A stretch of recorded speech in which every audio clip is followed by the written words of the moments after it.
지난 시간 이어서 계속 말씀을 나눠보려 합니다. 지난번에 스테반 집사가 순교할 때에 마케를 피해서 성도들이 온 사방 강들에 각 지역으로 흩어졌던 이야기를 쭉 나눴었습니다. 그리고 그들이 가는 곳곳마다 복음이 전해졌던 것도 이야기를 했어요. 처음에는 그들이 유대인들에게만 복음을 전했었습니다. 그러다가 구브로와 구레네 출신 몇 사람이 안디옥까지도 가가지고 헬라인들한테도 예수님이 주라고 선포를 했어요. 그러자 주의 손이 그들과 함께 하셔서 수많은 사람들이 주께 돌아오는 그런 역사가 일어났습니다. 이방 땅 안디옥에도 예수 믿는 사람들이 생겼다는 그 소식을 들으니까요, 이 소식을 예루살렘 교회에서 전해지니까 예루살렘 교회에서 성령의 사람, 기도하던 사람 바나바를 그곳에 파송을 하죠. 바나바는요, 이방 땅 안디옥에 가서요, 그곳에 가서도 이 하나님의 은혜가 임한 것들을 바라봅니다. 그리고 안디옥 사람들에게 기쁜 마음으로 당부를 하죠. 어떤 일이 있더라도 주님의 은혜를 잃지 말라고요. 굳은 마음으로 예수님과 함께 머무르라고, 예수님과 함께 동행하라고 당부를 합니다. 그리고 바나바의 성품답게 성실하게 또 성령과 믿음으로 이 안디옥 교회의 성도들을 섬기니까요, 큰 무리가 주께 나오기 시작을 합니다.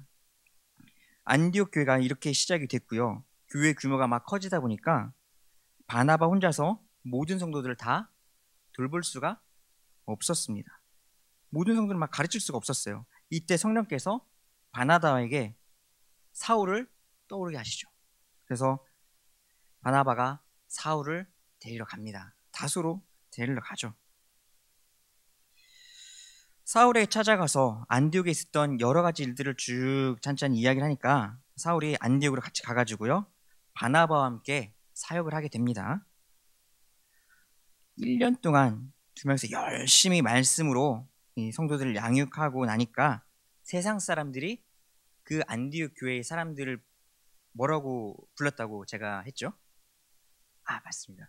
그리스인이라고 불렀다고 했어요. 이 사람들이요, 예수님께 속한 사람이고, 이 사람들은 세상과 구별된 사람이다. 이 사람들은 세상에 속한 사람이 아니라 예수님께 속한 사람이다 해가지고 그리스도인이라고 부르기 시작합니다. 바로 그때 예루살렘 지역에 큰 기근이 찾아와서 예루살렘 성도들이 어려움을 겪는다는 소리를 들으니까 이 사람들이 또 어떻게 해요? 힘을 모아가지고 예루살렘 교회를 돕습니다. 복음의 빛을 갚을 수 있는 기회로 여기고 복음의 빛을 갚죠. 제자들과 같은 교회 중직자들은 물론이고요, 그냥 믿기 시작한 성도들까지 힘을 합쳐서 어려움을 겪은 이 예루살렘 교회를 돕습니다. 예루살렘 교회를 돕는 일에 모든 성도들이 다 발을 벗고 나서는 이런 아름다운 헌신의 모습을 볼 수가 있었습니다.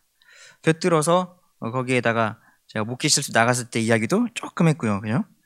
그리고 나서 이제 오늘 12장으로 넘어가는 겁니다. 12장도 보면요, 그때라고 이야기를 시작합니다. 접속사로 막 시작을 하는 거예요.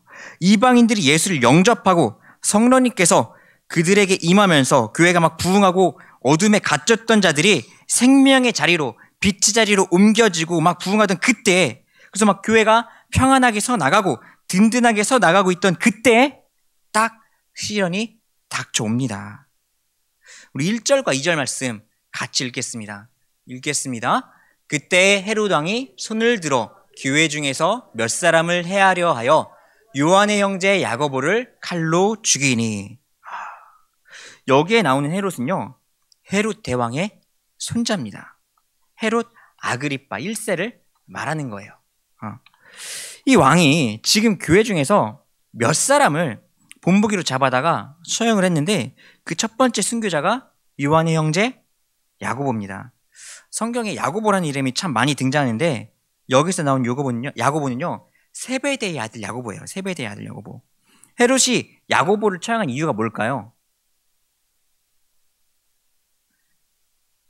헤롯이 예루살렘 지역을 막 다스리고 있는데 예루살렘 지역이 불화증, 지속한 흉년 때문에 민심이 막 사나워진 겁니다. 먹고 살기 어려지니까 그 분노가 자기한테 향하면은 골치 아파지겠다 싶으니까 그 상황을 타개하고자 밀란이로 일어나면은 굉장히 자기의 정치 생명에 타격을 받기 때문에 뭔가 분위기를 전환할 수 있는 그런 방법이 없을지 고민하다가 교회를 핍박하기로 한 거예요. 교회 지도자를 처형하면 되겠다 싶었던 겁니다. 그래서 야고보를 잡아다가 처형을 했습니다. 그랬더니 효과가 어때요? 아까 본 말씀 읽어본 느낌으로는 효과가 어떤 것 같아요? 제가 안 묻겠습니다. 효과가 굉장히 좋았습니다. 좋았던 것 같아요. 헤롯이 야고보를 처한 걸로 자기의 지지도 좀 올라가고 민심도 좀 잠잠해지는 것 같고 재미를 좀 봤습니다. 유대인들도 이 일을 놓고서 기뻐했어요. 이 사람들이 기뻐했던 것도요, 유대인들은 어떻게 하면 저 예수쟁이들을 붙잡아다가 끌어낼 수 있을까, 여기에만 신경을 쓰고 있는 사람들이라 그랬던 겁니다. 사울도 원래 예수님을 만나기 전에는 예수 믿는 사람들을 찾아다가 핍박하고 받게 하던 사람이었잖아요.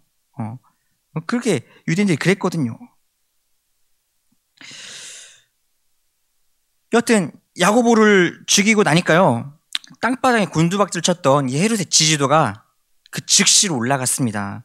여론몰이에 성공하는 것처럼 보이니까요, 헤롯은 이참에 아예 그냥 예루살렘 교회의 수장격이었던 베드로까지도 잡아 죽일 생각을 한 겁니다. 그래서 베드로를 잡아들였어요. 근데 베드로를 잡아들였을 때가 무교절이 시작하는 때였기 때문에 베드로를 붙잡았어도 바로 처형할 수가 없었어요. 무교절 때부터 6월달이 끝난 그 기간 동안은 유대에서는 사람을 처형할 수가 없었거든요. 그래서 베드로를 옥에 가둬가지고 처형날이 될 때까지 잘 지키게 한 거죠. 이때 쇠사슬로 베드로의 손을 막 칭칭 감고요, 군인들을 4명씩 해가지고 4개 조로 해가지고 그 감옥을 지키게 합니다. 막 경비를 서게 하고 밤낮으로 지키는 거예요. 이렇게 경비를 막 삼엄하게 한 이유가 있습니다.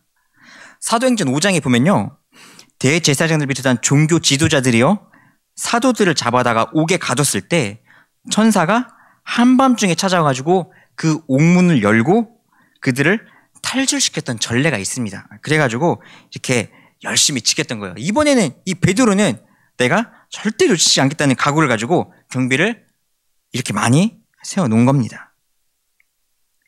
6월절이 지나면은 백성들 앞에서 베드로를 공개 처형을 하려고요. 사도 야고보가 순도하고 이제 사도 베드로마저 감옥에 갇히고 말았습니다.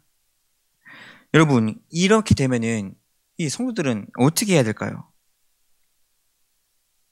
손 쓸 길이 없이 막막해가지고요, 이 사람들이 어떻게 막 할 수가 없으니까, 공공력에도 맞설 수 있는 방법도 없으니까 이때 이 믿음을 살던 이 사람들이 기도하기 시작한 겁니다. 예루살렘 성도들이 기도를 하기 시작했어요. 우리 12장 5절 말씀 같이 읽을게요. 읽겠습니다. 이에 베드로는 옥에 갇혔고 교회는 그를 위하여 간절히 하나님께 기도하더라. 아멘. 베드로는 갇혔고요, 교회는 기도를 하는 겁니다. 교회의 성도들이, 성령으로 충만한 이 기도의 용사들이 베드로를 위해서 하나님께 간절히 기도를 했습니다. 하나님만이 이 문제에 답을 주실 수 있는 분이라는 것을 알았기 때문에 하나님께 매달려서 기도를 한 거예요.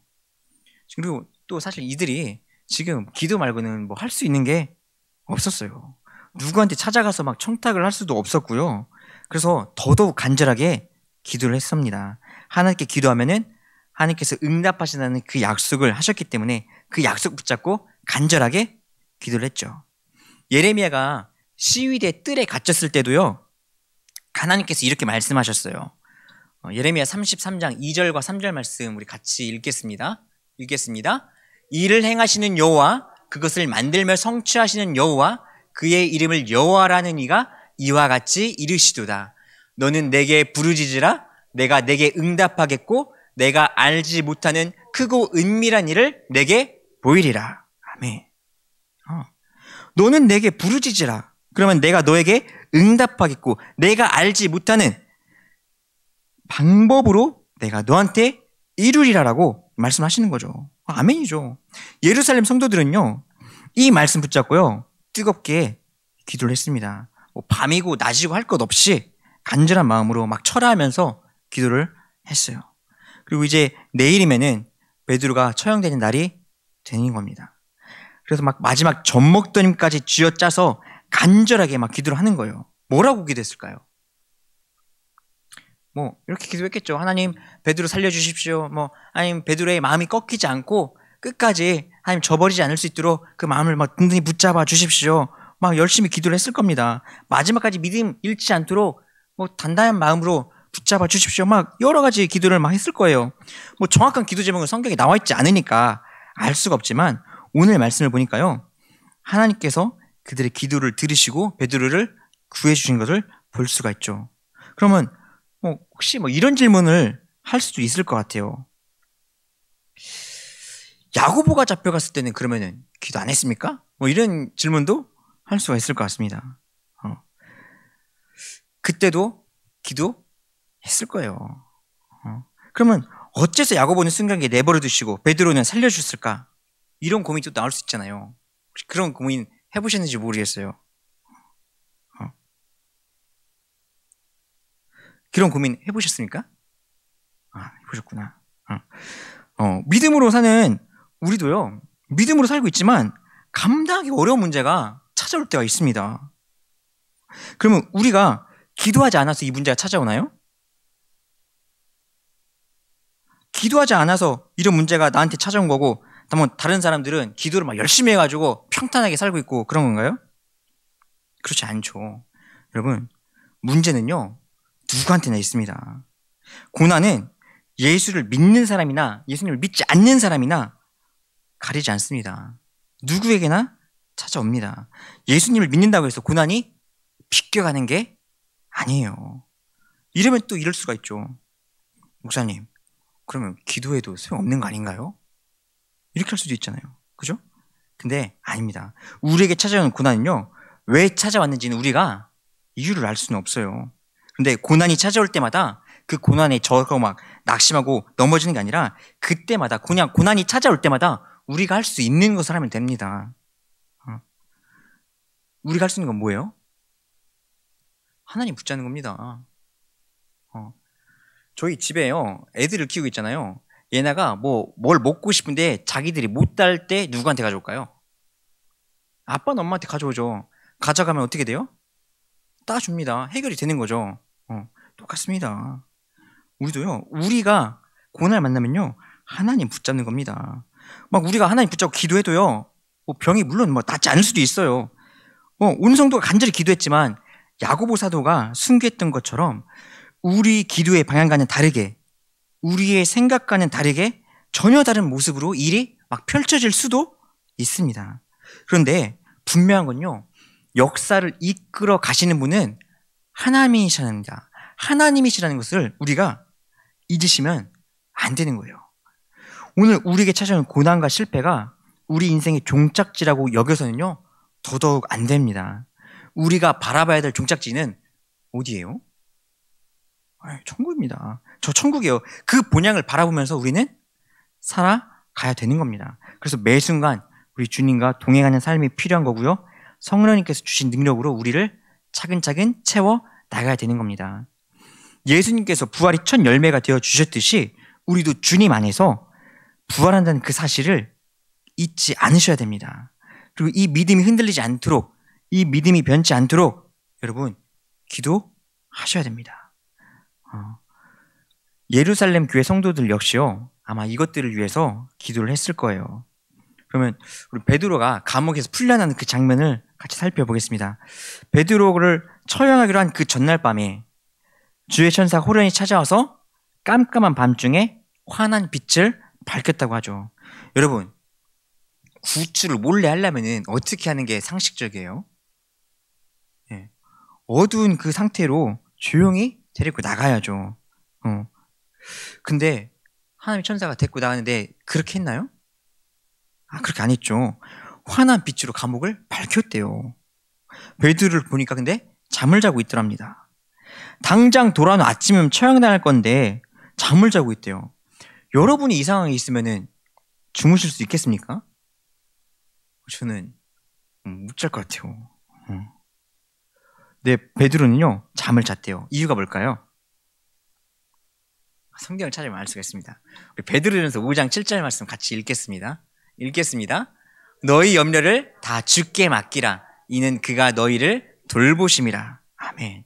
베드로는요, 지금 자기에 있는 이 염려, 근심, 걱정을요, 다 하나님께 내가 맡겼습니다. 다 하나님께 그냥 맡겨버렸어요. 여러분, 염려 앞에요, 또 근심거리 앞에요, 걱정거리 앞에요, 걱정을 안 할 수는 없습니다. 염려가 안 될 수는 없어요. 근데 방금 읽은 말씀에 뭐라고 하고 있죠? 염려하지 말고 다 하나님께 맡겨버리래요. 염려거리를요, 우리가 가지고 씨름하지 말고요, 그 염려거리를 다 주께 맡겨버리라는 겁니다. 다 맡기겠다는 건요, 그 결과까지도 맡긴다는 겁니다. 어떤 결과를 주시던 간에 하나님께서 가장 합당하고 가장 좋은 것으로 역사하신다는 그 사실을 믿고 맡기라는 거예요. 그러하면 주께서 돌보신다고요. 베드로는요, 아마 이 믿음을 가지고 잠을 잤던 것 같습니다. 이렇게 잠을 자고 있는 그때 천사가 다가가서 베드로를 깨웁니다. 멸구리를 툭툭 치면서 깨우세요. 베드로야, 일어나라. 베드로가 이 말에 순종해서 일어났더니 손에 막 감겨있던 이 사슬도 2개가 다 풀어집니다. 그리고 이제 띠를 띠고 신을 신으라고 천사가 이야기를 하죠. 베드로가 이번에도 그 말대로 순종을 합니다. 베드로야, 옷을 입고 나를 따르라. 또 베드로가 순종을 합니다. 베드로는요, 이게 막 꿈인지 생신지 그냥 구분이 되지 않았지만 그냥 주의 사자의 말에 먼저 순종을 했습니다. 그러던 사이 첫 번째 경비병 앞을 지나갑니다.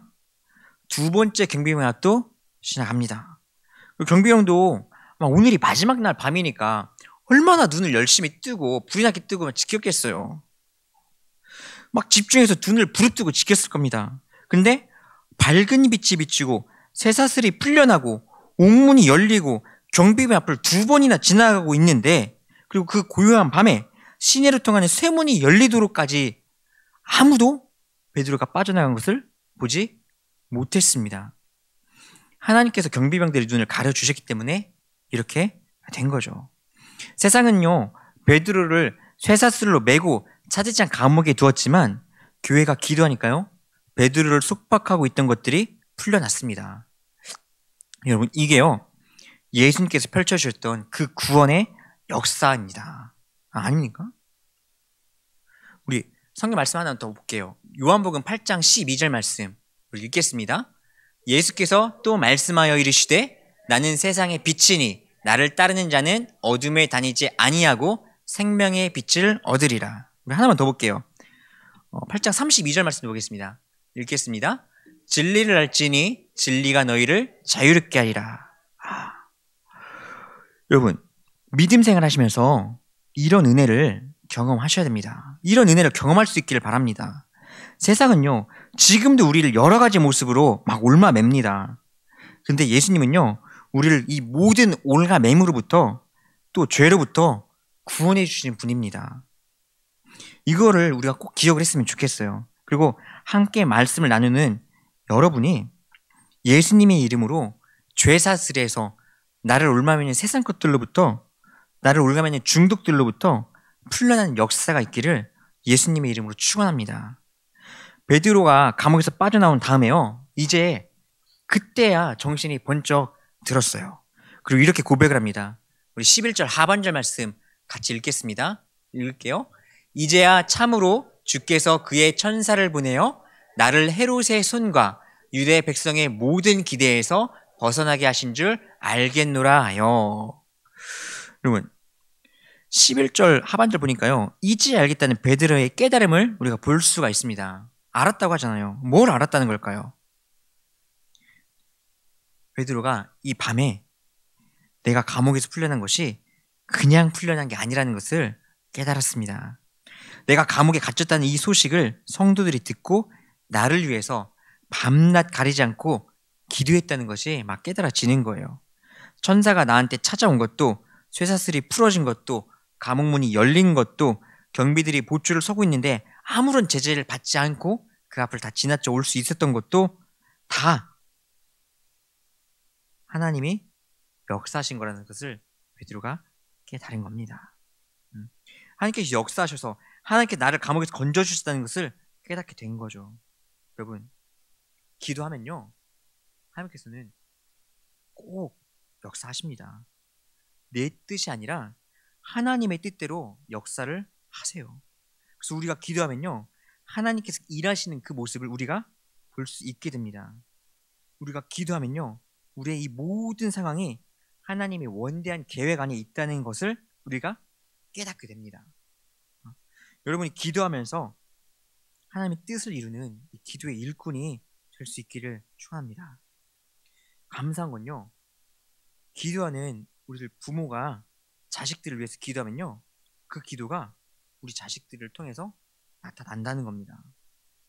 우리가 누군가를 품고 기도하면요, 그 사람들이 그 기도를 막 믿음으로 받을 때 하나님께서 주시는 그 복이 그들 가운데 나타나게 됩니다. 근데 그들이 믿지 않고 받지 않으면요, 그 복은 여러분이 기도했던 대로 여러분에게로 돌아갑니다. 이게 기도의 영적 원리예요. 근데 여러분, 여기서 말씀드린 하나님 복은요, 내 뜻대로 이루어지는 게 아니라 하나님의 뜻대로 이루어진 데 있다는 것을 여러분 꼭 아셔야 됩니다. 예수님께서 가르쳐 주신 기도에도 이게 나오잖아요. 하늘의 뜻이 땅에서도 이루어지게 하시고, 땅의 뜻이 하늘에서 이루어진다는 게 아니라 하늘의 뜻이 땅에서도 이루어진다고 말씀을 분명히 하셨어요. 여러분, 우리가 기도하면요, 하나님의 뜻이 우리에게 임하게 되어 있습니다. 베드로가 이 모든 것을 깨닫고 곧장 마가라고 하는 이 요한의 어머니 마리아의 집으로 찾아갑니다. 이곳은 오순절에 성령께서 역사하셨던 그 장소이기도 하죠. 은혜의 현장입니다. 베드로가 지금 그 당시 그 은혜 받던 그 감격을 기억하면서 지금 이 마리아의 집으로 찾아갔어요. 갔더니 역시나 사람들이 모여가지고 막 기도를 하고 있습니다. 베드로가 막 대문 막 두드립니다. 막 두드려요. 막 두드리니까 누가 나오죠? 로데라고 하는 여자애가 나옵니다. 누구세요? 라고 물어보니까 베드로라고 이야기를 해요. 근데 베드로라는 이 말에 이 여자애가 깜짝 놀랍니다. 그리고 너무 기쁜 나머지 문을 열어주는 것도 깜빡하고 곧장 다시 집 안으로 돌아갑니다. 그리고 막 기쁨에 차가지고 사람들한테 이야기를 하죠. 여러분, 감옥에 갇혀있던 베드로 선생님이 오셨어요. 베드로 선생님 지금 문 밖에 계십니다. 막 이야기를 합니다. 그래서 집에 있던 사람들이 이렇게 말을 하죠. 뭐? 베드로는 지금 감옥에 갇혀있잖아.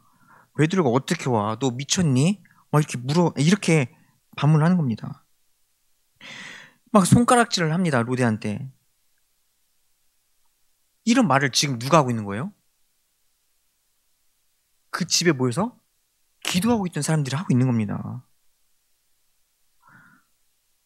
로데가 다시 이야기를 해요. 아니, 정말로 베드로 선생님이 찾아왔다고요. 자기가 내가 이 목소리도 들었습니다. 분명히 베드로 선생님이에요. 막 다시 이야기를 해요. 베드로가 진짜로 왔다면 그건 베드로가 아니라 베드로의 천사일 거야. 또 이렇게 이야기를 합니다. 사도들을 비롯한 기도하는 사람들이 이렇게 이야기를 해요. 그러니까 로데가 또 다시 이야기를 하죠. 여러분, 이 광경 좀 이상하지 않습니까? 아니, 기도는 그렇게 열심히 했는데 베드로가 자기들의 기도 때문에 찾아온 건데 왜 이 사람들은 믿지를 못할까요? 이상하지 않습니까?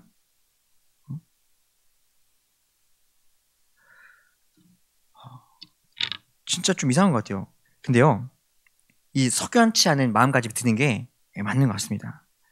이 사람들이 아마 이런 마음으로 기도를 했던 것 같아요. 그냥 기도는 기도고 현실은 현실이야, 이런 마음을 가지고 기도를 했던 것 같습니다. 기도는 하지만 안 되는 건 어쩔 수 없다는 이런 마음을 가지고 기도를 했던 것 같아요. 그러니까 자기들이 기도를 했는데 베드로가 풀렸는데 그걸 믿지를 못하고 있는 거죠. 여러분, 근데 지금 사도들이 보이고 있는 이 모습이 혹시 우리가 가지고 있는 모습은 아닙니까? 남들이 기도를 해야 된다고 하니까 기도해야 된다고 하니까 기도는 하지만 기도를 하면서도 하나님의 역사하심을 온전히 믿지 못하고 기도하면서도 이거는 아직 안 될 거야, 이렇게 단정짓는 일 좀 없었나요? 우리 하나님께서 일을 행하신다고 하셨습니다. 모든 것을 예정하시고 이루시는 분이 여호와 하나님이신데, 그 하나님께서 너는 내게 부르짖으라 그리하면 내가 너에게 응답하겠고 내가 알지 못하는 크고 놀라운 일, 크고 은밀한 일을 내가 내게 보이리라 분명히 말씀하셨잖아요. 아멘이죠. 오늘 말씀에서도 이 말씀대로 역사를 하셨는데, 베드로의 음성을 듣고 베드로가 살아 돌아왔다고 말하는 그 여자에게 거짓말하지 말라고 이야기를 하고 있는 모습, 기가 차는 모습 아닙니까? 아이가 들어갔는데도 문이 안 열리니까요, 막 베드로가 계속 문을 두드립니다. 막 문을 계속 두드려요. 그러니까 그제서야 사람들이 나와가지고요, 문을 열고 눈앞에 베드로가 서 있는 그 모습을 보고 깜짝 놀랍니다. 이때 베드로가 깜짝 놀라는 그들을 조용하게 하고요, 하나님께서 자기를 어떻게 건져주셨는지, 하나님께서 행하신 일들을 차근차근 설명을 합니다. 그리고 야고보와 형제들에게 이 말을 전하라고 당부를 하고 그곳에서 떠나죠. 여기 나오는 야고보는요, 예수님의 동생 야고보입니다. 나중에 이 예루살렘 교회를 이끌었던 위대한 인물이 되는 그 야고보죠. 그리고 드디어 날이 밝습니다.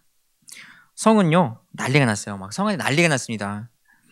어제까지 감옥에 분명히 있었고 4명씩 4개조로 그 감옥을 지키고 있었는데, 철통 경비를 썼는데도 불구하고 베드로가 없어졌으니까 막 난리가 난 거예요. 그리고 막 성 안팎을 샅샅이 뒤집니다. 그런데도 베드로를 발견하지를 못했습니다.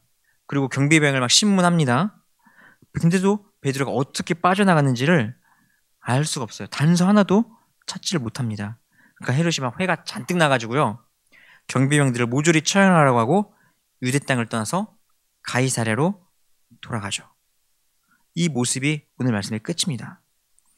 여러분, 우리는요 모두 예수님을 영접하고요, 예수님을 믿는 믿음으로 구원의 은혜를 힘입은 사람들입니다. 그렇게 하나님의 자녀가 되었으니까요, 우리의 모든 삶을 하나님께 내어 맡기고 기도할 수 있어야 됩니다. 염려가 있고 걱정이 있어도요, 그 모든 것을 다 내게 맡기라고 말씀하신 하나님의 그 말씀에 힘입어서 하나님 앞에 놓고 기도할 수 있기를 소망합니다. 하나님 앞에 부르짖을 수 있기를 소망합니다. 우리들 개인이 가지고 있는 기도 제목들을 놓고 기도할 수 있기를 바라고요, 또 우리 가정을 위해서, 또 우리 일터를 위해서, 또 우리 교회를 위해서, 또 각자의 삶의 자리에서 만나는 모든 문제들을 놓고 하나님께 내어놓고 기도할 수 있었으면 좋겠어요. 그렇게 할 수 있었으면 참 좋겠습니다. 우리들 하나님 앞에 그렇게 부르짖어 기도하면요, 하나님께서 들으시고요, 하나님께서 그 기도를 받으시고 응답하실 줄로 믿습니다. 근데 물론 그게 내가 원하는 방향대로, 내 뜻대로, 내 바람대로 이루어지지는 않을 수 있어요. 근데 분명한 건요, 우리의 기도는 하나님께서 들으시고요, 하나님의 뜻대로, 하나님의 때, 하나님의 방식대로 응답을 반드시 해주십니다. 우리 이걸 붙잡고요, 믿음으로 기도할 수 있었으면 참 좋겠습니다. 아파하는 성도들을 놓고 중보할 수 있었으면 좋겠고요, 고통 중에 있는 성도들을 놓고 믿음으로 중보할 수 있으면 좋겠고, 또 교회를 세우는 일에 믿음으로 중보를 할 수 있었으면 좋겠습니다. 그렇게 할 때 우리 하나님께서 주시는 이 모든 응답에 감사하며 살아갈 수 있는 우리의 삶의 모습이 될 줄로 믿습니다. 기도하겠습니다.